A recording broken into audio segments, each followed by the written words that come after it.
Hello, Brad here, just to say we're super proud that the Friday 5pm podcast is sponsored by the Malt Miller, the UK's best home brew store. We use the Malt Miller for all of our homebrew experiments, as well as tapping them up for advice and binging on their awesome YouTube channel all the time. That's why whenever we release a homebrew video, we put a recipe kit live on the Malt Miller, so you can brew with the exact same amazing ingredients that we did. The same ingredients used by pro brewers. So alongside the Malt Miller's nitro-flushed hops, cold-stored yeast and milled-to-order malts, you can pick up recipe kits for our 5 Points Best Bitter, Russian River West Coast IPA, and now the fastest beer in the world, a hazy session IPA that goes from grain to glass in less than 48 hours. Sign up to their newsletter at tinyurl.com/Malt Miller to get 5% off your first order. With the Malt Miller's amazing customer service and Johnny's 48-hour recipe, you could order the ingredients on a Monday and be drinking the beer by the weekend. Speaking of which, it's Friday. It's 5pm. So enjoy this week's Friday 5pm podcast.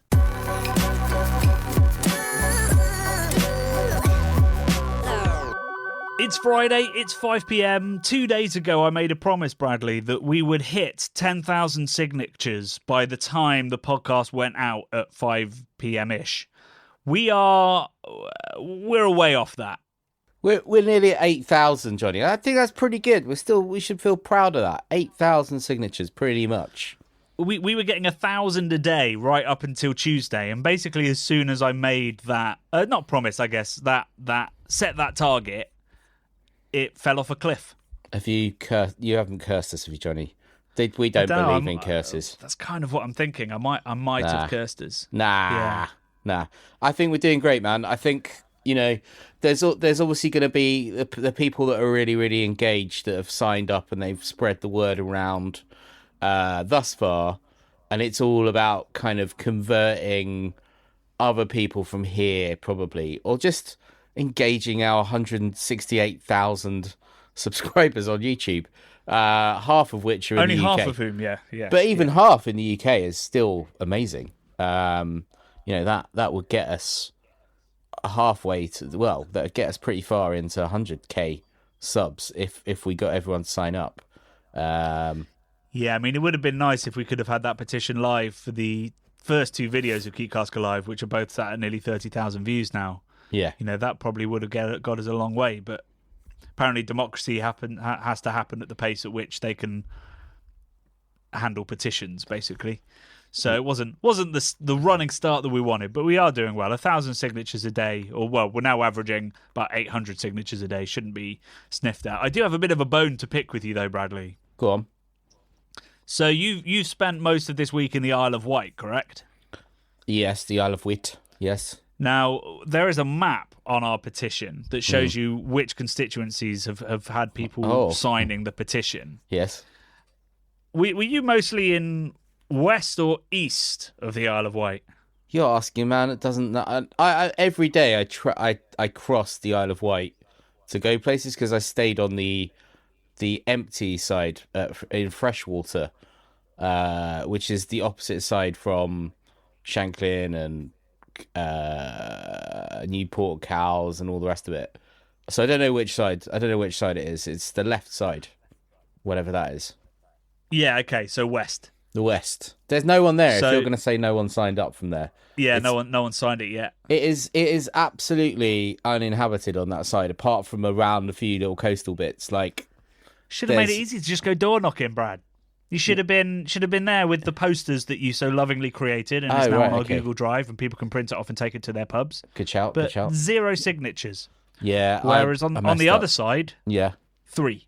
Well, I was there too. Okay, so those 3 are down to you. No, but yeah, I'm glad that someone signed it on the Isle of Wight. It's interesting. The Isle of Wight, the west side is Labour, and the east side is Conservative. So what's the east side? Is that the left side? North, east, south, west. I can't remember. Johnny, which? I mean, it depends which way you're facing, but the west side, as you're looking at it on a map, is on the left. Okay, and that's Labour. That's Labour. Yeah. There's no one there, mate. There's no one there. That's weird. And the other side's Conservative. Dude, what do you mean there's no one there? There's 70,000 people that live on the west side. Nah. How many on the east side then? 69. What? Doesn't make any sense. The line must be very strange where they're calling the middle or whatever, because the east or west or whatever you're saying is quite uninhabited. That is very odd. I don't get it. So, I mean, I'm now looking at the map. I haven't been to the Isle of Wight for a long, long time. Mm-hmm. Cowes is slap bang in the middle. Yeah. At the top. So they claim it probably pokes into west. I would say that'll be it then. That's why, because honestly, there's like not a lot. I mean, it's beautiful. Cowes and Freshwater and Yarmouth. Yeah, are in the west. Freshwater's tiny. Yarmouth's tiny. They're all tiny on that side, but interesting. Very, very interesting. There you go. Anyway, so yeah, there's less than 10 constituencies that haven't signed now. One of them is the Isle of Wight. One of them, weirdly, is Harrow East. I'd have thought that London would have been all over it. And East Ham has no signatures. West Ham's doing very well though.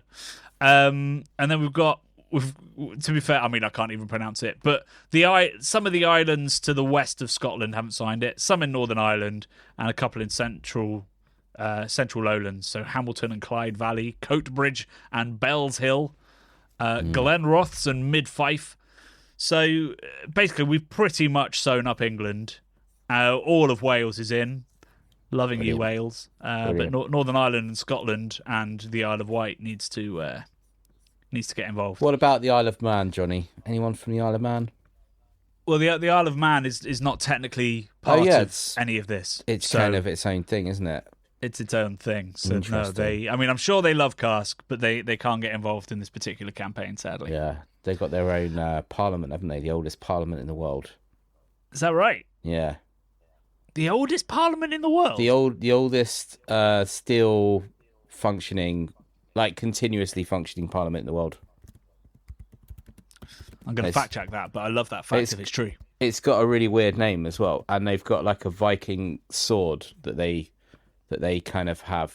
It's called the Tynwald, the Parliament of the Isle of Man, the Tynwald. I'd like to go and check it out. They've got. I can't remember what the sword is, but they've got this cool sword as well. We've got swords. We knight people. Do we still use a sword? I'm not even sure. Maybe we don't use a sword anymore. Yeah. It's the Manx sword of state is not tucked away in a vault, but is used at every sitting of the Parliament, the Tynwald. What do they mean used to persuade people? I don't know. They use it somehow. It's ceremonial. But the Tynwald originated with the Vikings, mate. That's how old it is. Goes back to Viking times. Continuous. Still in.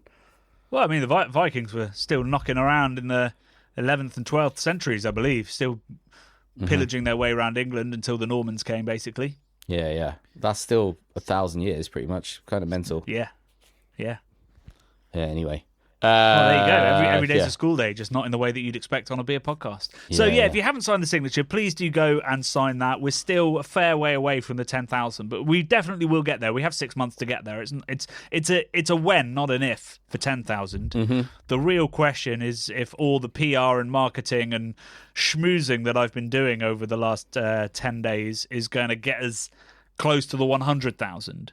So we have we're starting to gather some steam press-wise. So I did an interview for The Observer on Wednesday, did an interview for Drinks Business, which is a B2B magazine, earlier in the week. We've approached just about every single national paper that exists. And waiting to hear back, had sort of murmurs of interest from one or two of them. But I think they're waiting to see if we're serious, you know? Yeah. I think people, if you say I'm a YouTuber, immediately people are a bit suspicious, you know, thanks to the dodgy work of many different YouTubers. It's not really seen as a particularly viable profession, particularly in the world of campaigning for what I would consider a pretty important grassroots social campaign. We're broadcasters, mate. That's what we need. We need to start Is that with. what we need to start saying? Yeah, maybe I should be saying we're broadcasters. Mm. But yeah, there are loads of ways that you can help. Other than signing this petition, you can also go to the Google Drive. There's a link in the show notes. It's all over our socials as well. And within that Google Drive is a couple of things. There is a template for a letter/email you can send to your MP. It's very easy to find out who your MP is, and it's very easy to find out their email. It's all public knowledge. You can literally copy and paste that email. All you have to do is there's some X's in there where you can just insert like your name, obviously. Also like the names of some local pubs that you love and breweries. And obviously the MP's name. And then just send that. So it'll take you 3 or 4 minutes to do. And the more that we can do that, the more likely it is that the MPs will be aware and share it, but B, that when they get approached by our contacts in Westminster, they will be up to speed and able to go, yes, I'm in. So please do send that letter to your MP. You can only write to your own MP. Well, you can write to any MP you want, but only by law, I think, the MP can only respond to their own constituents. So, write to them and maybe write to the ministers because I think they have different rules. Chris Bryant, I believe, is the guy we want to be hounding. Not hounding, sorry, politely approaching. So yeah, please do that. We've also got Brad has designed a black and white poster and a white and black poster that you can print and take to your local pub or tap room or community centre or working men's club, whatever it is, anywhere where you think it might have an effect and might get people signing. You can print that off and take it there and stick it up, obviously asking for their permission. And if you want to speak to your local breweries and stuff to get involved as well, that would be amazing. We've already started to see some pickup from that, so that's great. What else have we got? We've got a press release, so if you have a local newspaper that you think might be interested in it, please do send that press release to them. It's got my contact details on there so they can speak to me. There's a little one-pager on there which explains the campaign and everything that we've been up to in case people aren't entirely sure what it's all about. And then finally, there is the Keep Cask Alive logo that Brad designed in PNG format. So you could make that your avatar on social. You could turn it into stickers, badges. You can make it your desktop background, whatever it is you want to do with it. Feel free to use that in any way that supports the campaign. And all of that stuff is just downloadable from our Google Drive at the link in the show notes. So please, please, please do that. If we want to get to 100,000 signatures, we're going to need essentially loads and loads of great cast pubs to have this up there. There's other stuff that we're going to be doing. We're going to be at GBBF with the posters and trying to get people to sign. Probably at London Craft Beer Festival as well. We'll be doing it, and I'll put it on every stand that has Cask. So Timothy Taylor's will be there, 5 Points will be there, some other guys pouring Cask. So there's lots more to do to get us to 100,000, but we do need your help. Amen.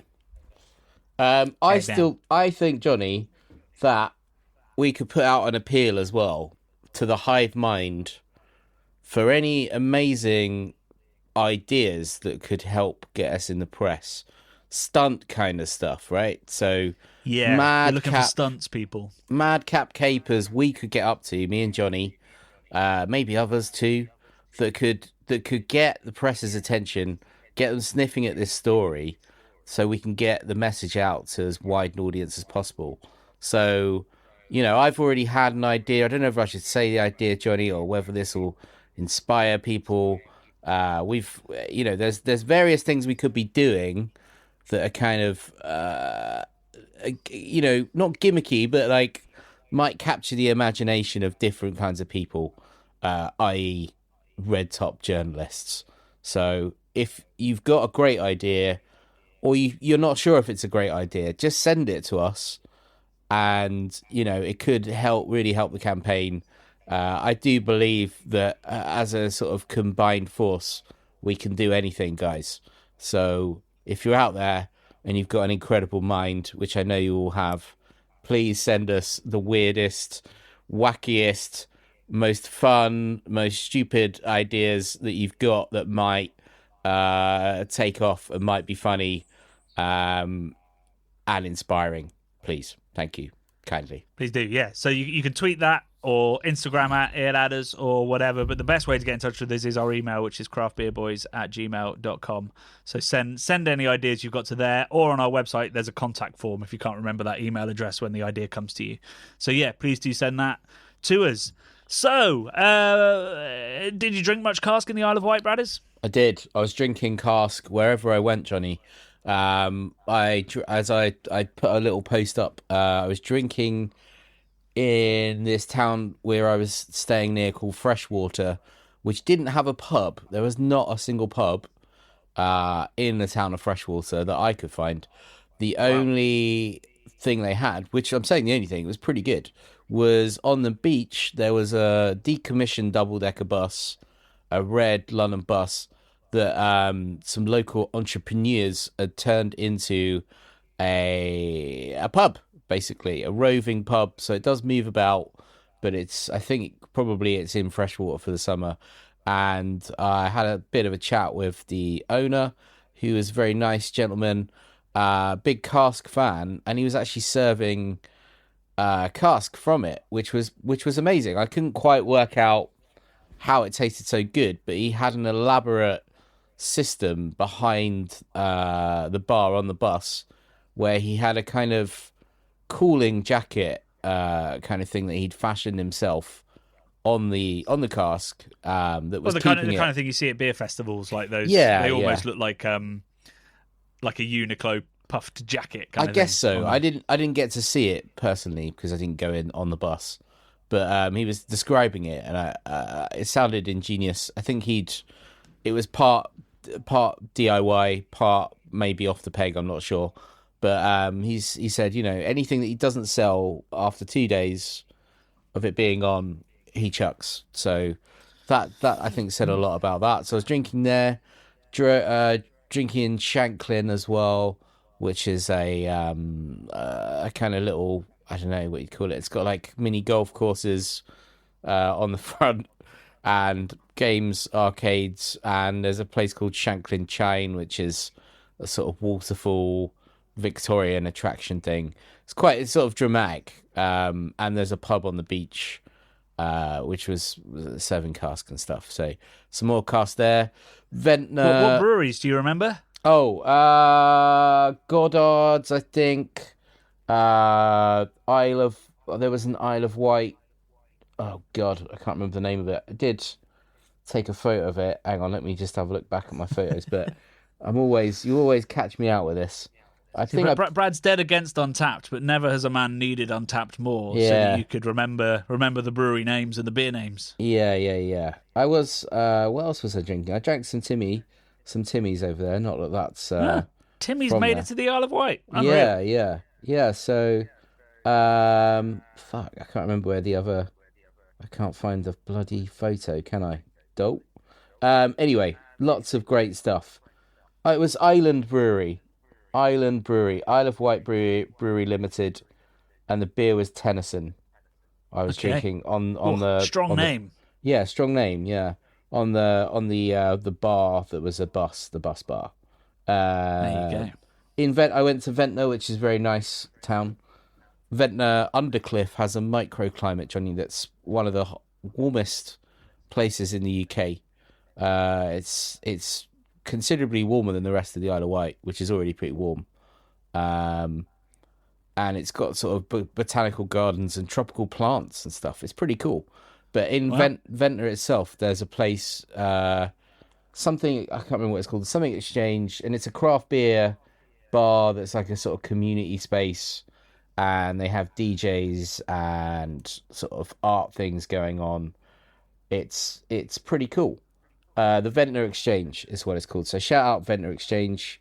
They didn't have any cask on, but we were drinking some interesting craft stuff and enjoying a little bit of cake in there as well. But yeah, it's good. Very, very good. Very fancy. So yeah, it was nice, man. Very, very nice. I didn't go, but there was where I was staying in Freshwater, there was a really fancy restaurant on the beach, a fish restaurant called The Hut, and I saw someone turn up on a speedboat, and they got a tender from their speedboat to the restaurant. At which point I was like, that's pretty James Bond, very very cool.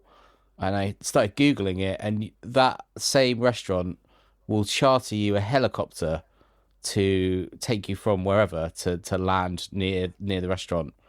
They also run a free Land Rover service that will pick you up from Yarmouth Harbour and take you to the restaurant as well. So I was hate like, everything about this place already. I know. Who the Kind of fuck needs a amazing. helicopter to get to a restaurant? I know. While the world is burning. What's going on? It was pretty mental. Yeah, it was. It smelled great walking past it, but we couldn't get in there. It We'll was too probably busy. drink our natural wines and eat our freshly caught seafood, having fucked the planet on the way over. Yeah. Nah, Yeah, pretty much. Don't like that. Yeah. Don't like that, Oh, and I well. don't like the people that do that. Boo. Unless they're serving cask, in which case, great. We'll put some posters up. I didn't see any helicopters, to be fair, but I did see a Spitfire flying overhead a lot. Huh? And I was looking up at it one time, and an old guy said, "Don't worry, it's one of ours," as a joke, obviously. Classic. So I was like, "Good one." And then nice. he was like, "That costs £4,000 to go up in that," and he said, "I've seen it go past 5 times today." So there's a lot of people. Somebody's making some money. Yeah, right. A lot of people spending some money on the Isle of Wight. I didn't know it was such a well-to-do place. That It's pretty affluent, the I kind think, of some people of that it. can take a helicopter to a meal I think would choose to spend that money on the Isle of Wight. I think it's got some real it has got some absolutely incredible scenery there. It's definitely got some sort of James Bond-esque spots. I don't know. I feel like in our heads we think it's a bit naff potentially, but it is quite good. There's also some cool bands out of there. Wet Leg are There's from a there. lot of depth. I think there's quite deprived areas of the Isle of Wight. Oh as yeah, well, like right? Newport and stuff is not like super wealthy or anything like that. I'm not saying it's all super wealthy. There's there's problems everywhere, and there is certainly is on the Isle of Wight as well. But yeah, there's also a lot of rich folk there. But bands, Isle of Wight, you've got the Pill, which are a good band that have come out recently. They've got a song about a man with a mullet, which is quite funny. They remind me of Art Brut a little bit. And then you've got Wet Leg, who went absolutely huge last year or the year before. The Kooks are from there as well.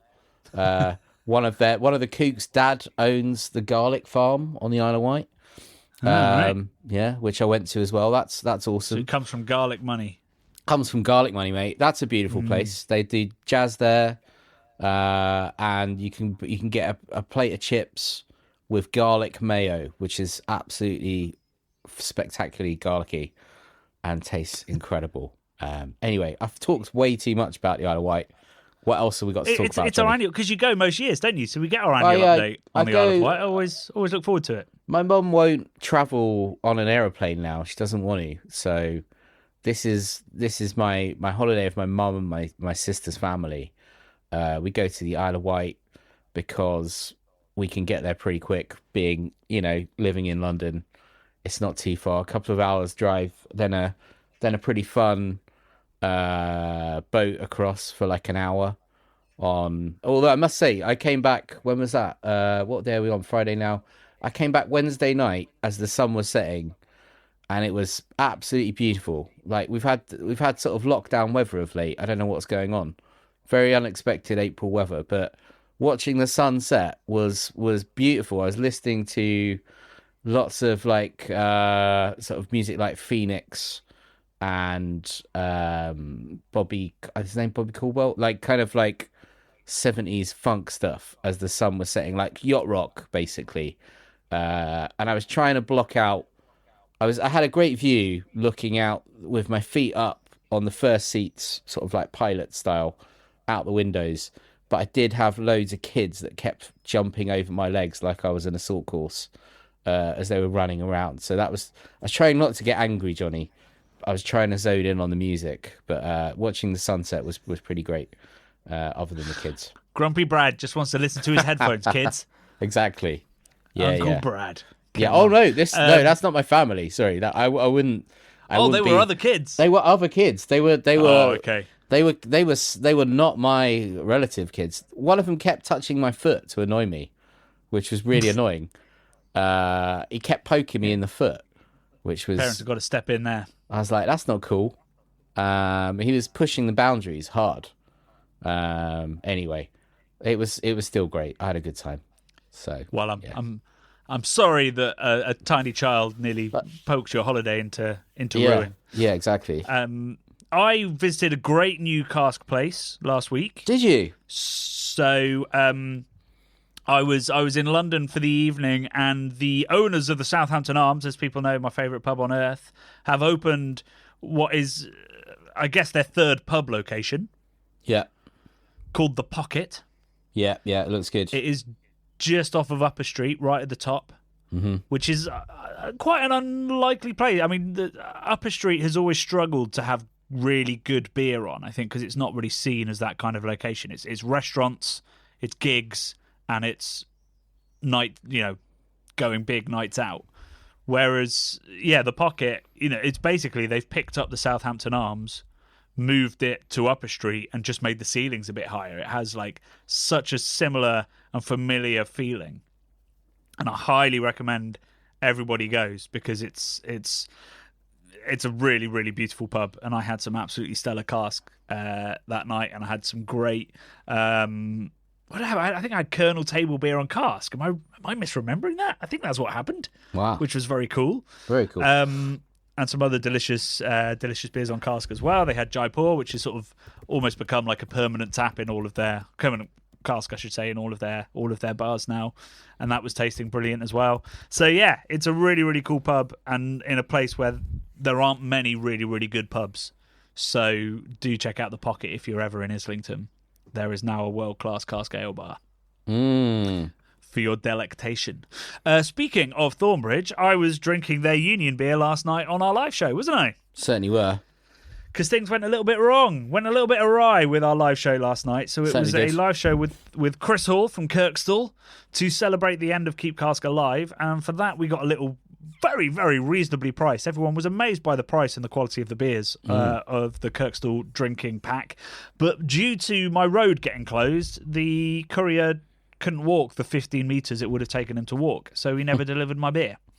So instead, we had a Drink Johnny Dry for 2 hours, and with people voting on what beers I should drink, having got a selection of different classic UK beers. And one of them was the Union from Thornbridge, which I haven't had from bottle until last night. And actually, and I shouldn't really have admitted this on a live show all about cask ale, I preferred the bottle to the cask. Oof, controversial.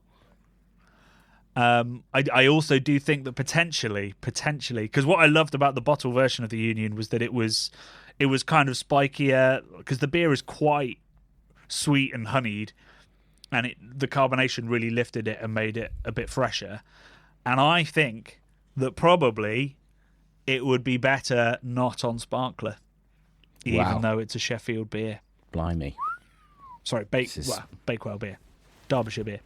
So, yeah, that was my controversy from last night. There were lots of controversies. We dug deep into the beer industry, didn't we, with Chris? We did. Chris is a font of knowledge. Access to market. Yeah. He's well up on all of the kind of socio-political spheres of the cask and craft beer world, marketing, mania, all sorts. Yeah, infighting. Not infighting so much, but Infighting. Don't remember that bit. Nah, not infighting, but like all kinds of like amazing stuff. Go and watch it if you haven't already. It's great. Chris is able to talk at length on a lot of different subjects, in depth, and make it incredibly interesting. He's really into history, isn't he, as well, which is very fun to kind of listen to. I know Chris has made his own swords, and I believe maybe not a sword, but he's made a dagger. I know he's made a bronze dagger at a forge. So he likes kind of ancient stuff like that, doing things Loves like steam that. trains as well, I Steam believe. trains. He's always on steam train trips. Yeah, so he's an interesting dude. Yeah, and he's been working in the beer industry for a long time in lots of different guises. So he's been in wholesale, he's been in marketing for breweries, he's been a beer writer. He was, my favorite writer when I first got into beer and into blogging. It was his that I was reading. I think many beer writers still remember his blogs on Mainspring, in which he Mainspring, yeah, I think it's called Mainspring, where he invented a brewery that essentially had ambitions to sort of take over the industry through clandestine means, and it was a really great sort of semi-work of fiction. But he doesn't do much of that anymore, but we're very lucky that he has landed at Kirkstall, because I don't think that anybody could really do a better job with that brewery than him. And if you don't know huge amounts about Kirkstall, if all you know is what we put in our Keep Cask Alive episode, then we do have an episode coming in a couple of weeks which will explain it to you, because it is one of the most significant but most untalked about breweries in the country. The beer culture, craft culture is what it is in part because of Kirkstall, because of they were very early adopters they were the people that brought in Sierra Nevada Pale Ale and some other American beers for the first time, and took over a brewery that had closed a couple of decades before but had hundreds of years of history, and brought that back to life. And now they've brought back the Tetley to life. Steve, as you know from Keep Cask Alive, is a huge collector of Breweryana. So without Kirkstall, it wouldn't, some breweries, if they disappeared, it would just be a shame because that brewery disappeared. If Kirkstall had never existed, I think the British beer scene would be fundamentally a little bit different. And I'm looking forward to telling that story in full when we get to do that full episode, because of all the breweries that we visited, Kirkstall was the one where we had to leave the most on the cutting room floor. Like, I could probably make a 7-part documentary just about Kirkstall with all of the material that we gathered over those 2 trips. 100%. And I don't think it would be boring. I think it would be fascinating. So we'll see how much we can squeeze into a single episode on Kirkstall. What did you think of the beers last night? Fantastic, as always, from Kirkstall. Really crushable as well, like super crushable, really summery beers, a lot of them. Perfect for the season we're entering right now, Johnny. I think they do the cask stuff amazingly, but also the can offerings there with the pails and the kind of West Coast stuff were absolutely tip top. They're the brewery that keeps on giving, as far as I'm concerned. They're kind of like defy expectations, and as Chris said, you've got to go to one of their pubs, where they're selling the good stuff, and try it when you're there. Go to Leeds, man, and get there before they sadly have to close the Tetley. Yes, we learned, was it the 1st of September, he said they're going to have to leave the Tetley, because they're just essentially sort of guardians of it while the development gathers pace. So they've been told they're leaving in September now, which is actually longer than they thought they were going to have. But it will still be a real shame when it goes. So do make sure you visit the Tetley while you can, because once its offices, I think actually downstairs will remain sort of open to the public. I think there will be either bars, restaurants, or a food hall, maybe, I think Steve said. So It will be open, but it won't be in the guise that it is, and it won't be filled with incredible Breweryana, some of which was from Tetley. So it is a once-in-a-lifetime opportunity to visit the Tetley in that guise. I think we say this every year, but we should be doing a live show every month. And we just never quite get ourselves in order to do it. So I'm going to try and get one for May, maybe. I've got my paperback coming out on the 1st of May, so maybe I can find a way to crowbar that in, as I did for the hardback. And the paperback's actually just been nominated for a Fortnum & Mason Award. Saw that. Congratulations. Thank you. Yeah, that's very exciting. It means I get to go to the party with all the free champagne and free seafood and possibly Stanley Tucci. Nice. I say that every year. He hasn't turned up to the years I've gone yet, but maybe this is my year that I get to meet the Tooch. You never know. So we'll try and put a live show together for May, because I know you guys love it as well at home, and we really enjoy doing them. So I don't know why we don't put more effort behind that. I mean, I guess because we have grassroots social campaigns to organise, but I do want to do more. I'm aware we skipped over the beer news, and we've got 2 quite fun bits of news that I think are worth worth digging into. The one that you sent me is I kind of thought it might have been an April Fool's, but turns out it's not. Yeah, so this is from the incredibly reliable source of Lad Bible, Johnny. A Japanese company introduces hangover leave in ploy to attract more employees. So it says an Osaka-based firm is offering employees paid leave for hangovers and major celebrity news. Yep. Trust Ring says workers can take time off if they're feeling rough after a night out or if they're too emotionally shaken by a celeb announcement, such as a death or retirement. Oh my God, a celebrity's retired. I can't go to work today. Yeah, I mean, a death, maybe. I still think that's a little bit... Yeah. a little bit feeding into the cliche about younger generations. Yeah. But, yeah... A retirement does not warrant some days off or hours off work. A hangover definitely does, and I do genuinely think... I remember my brother used to work for a company that had essentially sleep pods, where if you're not feeling 100%, you can go and have a nap for 20 minutes and then go back to your desk. And I'm entirely for that, because sometimes I'm sat at my desk and I'm exhausted, and you're just like, do you know what? If I could just lie down for half an hour, I feel like I could come back and actually do something rather than just stare at my Twitter feed unable to gather my thoughts. So yeah. I'm all for this, although I guess two things. One, it opens up a dangerous kind of precedent in that suddenly they won't care if they have hangovers. Well, Johnny, But I think sorry. Go on. Well, I was just going to say the other thing is just that if ever you were going to do this for a generation, probably the generation that's drinking less than ever is going to be the least interested in that. So maybe it's a little bit too little too late. So I don't know what Trust Ring is, but the company's CEO said that our salary is set just over minimum wage and we can't use a lot of money, so employees are free to do what they want. I think it's a good idea to have a more enjoyable work environment. It's all part of their strategy to attract and keep young talent. Honestly, we respect it, is what Lad Bible have said. But so they're basically... I did dig deeper and I did verify all of this, and there are interviews and deeper stories about it. So it's a tech company, but it doesn't say exactly what it does. I'd imagine with a name like Trust Ring, it's probably in security or anti-malware or something like that. But I struggle with we've set the wage at this level. Maybe they literally cannot afford to pay people better, but if they can afford to give them all that time off, then maybe they can. What is interesting so this is on, where am I on this page? Vice. So they said that they have had no turnover of staff for 3 years as a result of this policy. Wow. That's amazing. Yeah, that is amazing. So it has worked in that regard at the very least. Job for life. What do you reckon? Minimum wage job for life. We just allowed. Yeah, to just I mean that can't last for long, can it? Maybe it's the more menial jobs that they're talking about here.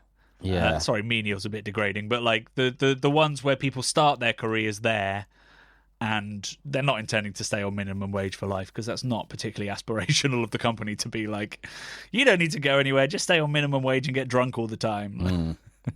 It's quite good, it's an interesting approach, and hopefully, for people that aren't looking for a career at this company. Vice is still posting news articles, are they? Well, like I said, this is quite old news, actually. It's from Feb. I can't remember when Vice went under or restructured or whatever. I thought it was before that. It must be after restructure. Yeah, maybe. But Business Standard, Fortune, Daily Mail, loads of people covered it. So it is... it's not just Vice and Lad Bible, who are not two particularly reliable sources. I used to work for Vice magazine. Back in the day. That's my point. if they'd employ me, they tried to give me a job. I've told you this many times, but they tried to give me a job to start an animation department in London.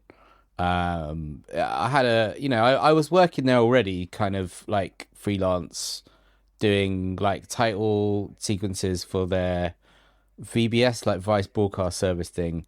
Worked on some really fun stuff.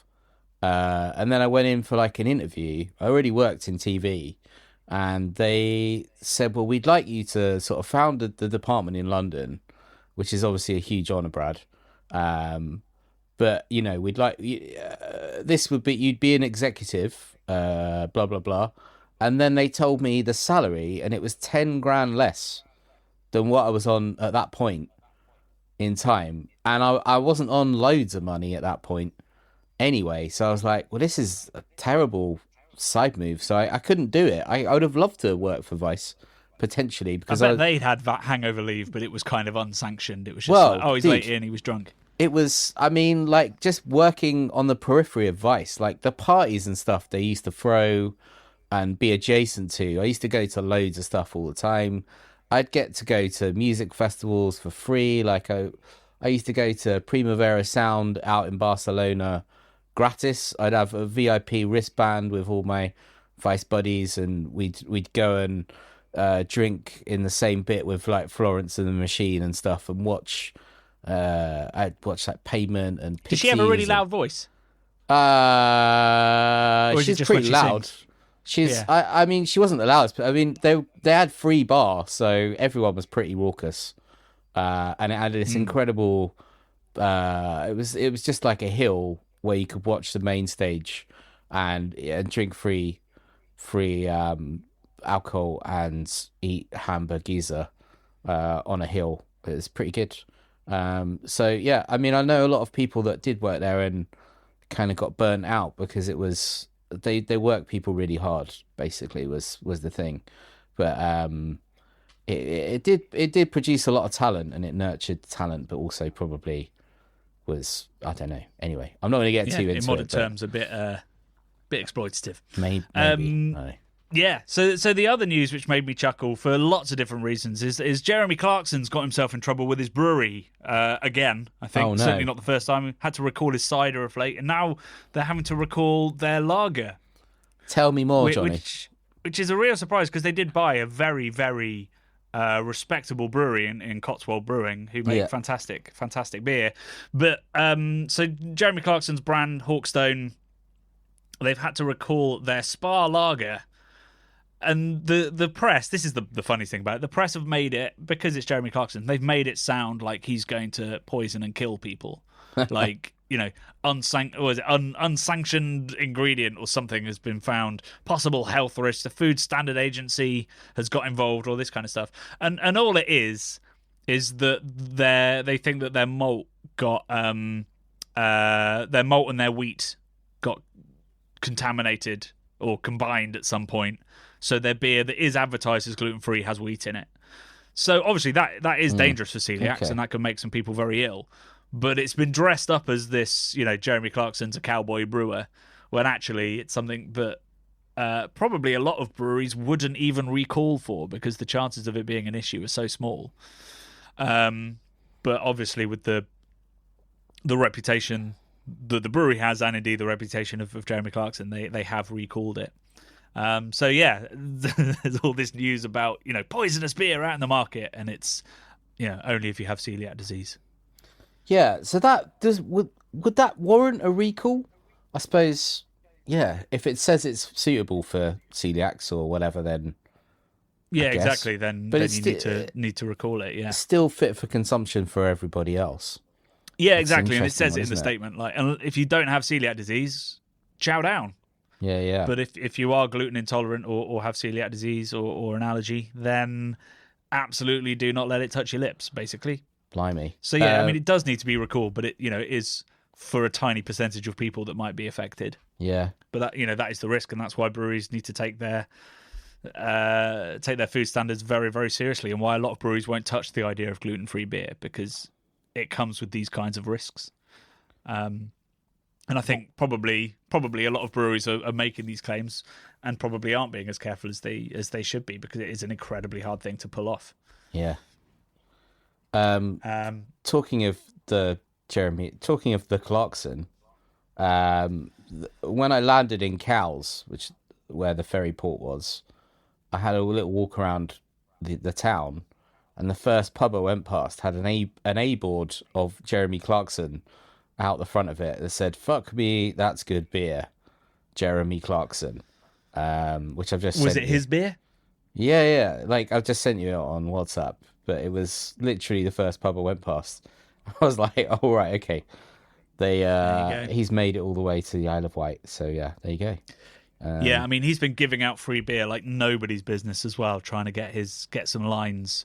So I don't know whether the brewery's struggling or whether they're just very ambitious. I don't know how much grain he can grow, because obviously the story is that it's from his farm, the malt. Yeah. But I don't think his farm's particularly big. So I don't know how true that is and what kind of scale they really have. But yeah, he's everywhere at the moment for, I was going to say for better or for worse. I'd say it's probably for worse, but the liquid itself is pretty good. Yeah, I mean, fair, unless you've got celiac disease. We need to get Clarkson behind our campaign, don't we? They don't do any he cask, doesn't brew cask. It's all German style lager. But so he likes British pubs, so maybe he'd get behind it for that. He does, but I don't think he even serves cask at the pub that he owns. Wow, really? Was it him that I said you're not allowed tomato ketchup at his pub? Remember, did I talk about this? Yeah, I think you did say that. Yeah. Some weird rules about no ketchup and no something else. Can't remember what the other thing was. Yeah, interesting. All three no cask and no ketchup. I'm not going to that pub. No. No. All three of them, the ex Top Gear guys, they all own pubs, do they?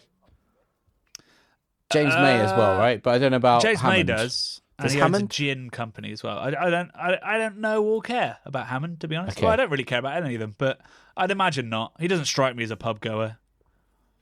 I reckon they're all pub goers, to be fair. Do you reckon? Yeah. Yeah. I don't know. Somebody in the audience will probably know and let us know. But I heard that James May I probably should reach out to. Bring it back to, well, yeah, you've already offended him once. Yeah. I heard that, so the Grand Tour, which is their Amazon thing, which is a bit like Top Gear, they're all leaving now. They've all left it. They're talking about rebooting it with, this is bringing it back to the steam trains, Johnny, now, with Francois Bourgeois, the guy that is the train fanatic all over TikTok and Instagram. They're talking about him being the new Clarkson on the format, which is quite interesting. Who's they? Everyone, all over the internet. Everyone. Me? The media. Am the I media. doing that? The media in general. Broadcasters like me and you. We're talking about I mean, that would involve this. a fundamental rethink of everything that is that show, I'd imagine. Because he couldn't be less like Jeremy Clarkson if he tried. No, he couldn't. He really couldn't. It's a weird one for sure. But I'm sure I haven't made it up. I'm sure I haven't made this up. I'd consider watching that, whereas I wouldn't consider watching the Grand Tour with those guys on it. So maybe that's what they're going for, a little reinvention. It's in the Radio Times, the London Evening Standard, the Sun, NME magazine, Joe for a bit of political stuff. They're all covering this. Yeah, there you go. They're considering him as the new host. So that would be an interesting watch for sure. That would be a twist. He does love cars, and I think he did a degree in engineering. So he's very clever. And he actually knows. Do you think he likes cask ale? I reckon if he likes probably steam does. Trains, surely he likes cask ale. There's got to be a crossover there, hasn't there? There has to be. Maybe we'll reach out to him. Maybe he could be our savior, Johnny. Maybe he could bring the kids to Cask. The cool kids. Francois Bourgeois. There we go. We found it. We've found our stunt. Yeah. So there you go. Francask Bourgeois. There you go. There's no bad ideas in a brainstorm, but that probably is one. I forgot to mention also, with all the press that we're doing, I have been invited onto the Politics Home podcast called The Rundown. I think it's called The Rundown, where they want me to debate an MP. Blimey.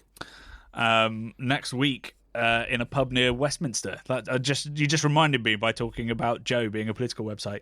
So that could be interesting. Yeah. I forgot about that, and I should probably start prepping for that if that's What is that being recorded? How is it being recorded? Well, it's a podcast, so with Just the microphones podcast. and stuff in a pub. Right. Yeah, yeah. I think. I don't think a video podcast or anything. Just a straight up podcast. So yeah, that might be happening next week as well. So like I say, the press is starting to rumble. This one, I don't know how many people would listen to that, but it would certainly be entertaining, especially if I don't prepare enough. So that I've just made my plan for the afternoon, actually. Yeah, right. So obviously there was no video this week because we had the live show. So that's about all we have time for really this week. We would love it if you could sign the campaign and obviously go to that Google Drive and start printing out posters and taking it to pubs. There is no upload next week either, but there should be a podcast. Maybe a podcast deal. We'll figure that out. There certainly will be if we hit 10K before then. We'll be partying hard. But regular uploads will begin the week after, as I said, with our feature on Delacen, which I'm editing at the moment, and it's come together very nicely. So yeah, look forward to that. And then obviously all the Keep Cask Ale content is coming your way. The last thing to say is that we have just topped up the stock of our Keep Cask Alive t-shirts. There are plenty of our lovely hats still going and our glassware, so if you fancy buying yourself a little treat for the summer, I heartily recommend a Keep Cask Alive t-shirt. And if you've got a bald patch the size of mine, get yourself a Love and Beer hat in green or black as well. So yeah, links to our merchandise store are down in the show notes as well. Anything to add, Bradley? Just that I think we should call this episode Francask Boozetsar. Brat, what? Francis Bourgeois, Francask Bourgeois. Boozetsar. Bourgeois. Czar. Like a czar. Okay. Like a czar, a minister. Like it's right, okay. Because he could be our leader that takes us into yeah, maybe. You know, the boozar. Into the sunlit uplands of everybody Cask revival. Loving Cask on the steam trains. We're going back to steam trains and Cask. Yeah, into the summertime. Perfect. It's got a theme tune now and everything. Brilliant. Yeah. Right, I'm going to try and work out how to spell that. Yeah, we'll probably be in your ear holes next week. Love and beer.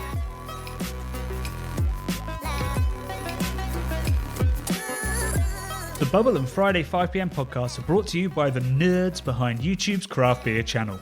You can watch over 400 mini documentaries at youtube.com/thecraftbeerchannel. And if you love what we do, support us via Patreon and get access to merchandise and our amazing Discord forum, a positive and welcoming space for everyone who loves beer, food, and homebrewing. Love and beer.